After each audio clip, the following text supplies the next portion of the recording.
Hi குட்டீஸ். இப்போ நம்ம என்ன கதை பார்க்க போகிறோன்னா, ஒரு அம்மா கிளி தான் குட்டி கிளிக்கு தெரியாமல் ஐஸ்கிரீம் சாப்பிட்றதா நினச்சிட்டு சாப்பிட்டு இருந்ததுங்க. ஆனால் அந்த குட்டி கிளி எல்லாமே பார்த்துட்டே இருந்தது. அதுக்கப்புறம் அம்மாவுக்கு தெரியாமல் அதுவும் போய் ஐஸ்கிரீம் சாப்பிட போச்சுங்க. ஆனால் ஐஸ்கிரீம் சாப்பிட்டப்போ பயங்கரமாக காய்ச்சல் வந்துருச்சு. அதனால தான் அந்த அம்மா கிளி குட்டி கிளிக்கு கொடுக்காம சாப்பிட்டுச்சு. தான் குழந்தைகளுக்கு என்ன கொடுக்கணும் கொடுக்கக்கூடாதுன்னு தாய் தகப்பனுக்கு மட்டும்தானங்க தெரியும். அப்போ அந்த குட்டி கிளிக்கு ரொம்ப காய்ச்சல் அதிகமானங்காட்டி மருந்து வாங்கிட்டு வருதுங்க. அதை வாங்கிட்டு வந்து குட்டி கிளிக்கு கொடுத்தெல்லாம் பார்க்குது. ஆனால் மருந்து கொடுத்தும் குட்டி கிளிக்கு காய்ச்சல் நல்லாகவே இல்லை. உடனே ஹாஸ்பிட்டலில் போய் இன்ஜெக்ஷன்லாம் எழுதி வாங்கிட்டு வந்து அந்த குட்டி கிளிக்கு போடுதுங்க. அப்பயும் அது ரொம்ப சோர்வாகவே இருந்தது. அப்போ அந்த அம்மாவுக்கு பார்த்து சங்கடமாக இருந்தது.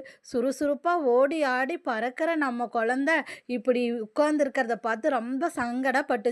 அதுக்கப்புறம் ஒரு பார்க்கு கூட்டிகிட்டு போய் விளையாட வைக்குதுங்க. சந்தோஷமாக விளையாடுது. அதை பார்த்து அம்மா கிளி ரொம்ப சந்தோஷப்பட்டது. எப்போவுமே நம்ம அம்மா அப்பாவுக்கு மட்டும்தான் குழந்தைகளுக்கு எது நல்லது கெட்டதுன்னு தெரியும். எத்தனை சொந்த பந்தம் இருந்தாலும் தாய் தகப்பனுக்கு ஈடாக யாரும் வர முடியாது. அந்த மாதிரி தான் அந்த கிளியும் நினச்சிது. அந்த கிளியோட அம்மா பாசம் உங்களுக்கு பிடிச்சிருந்தா லைக் பண்ணி சப்ஸ்கிரைப் பண்ணுங்கள்.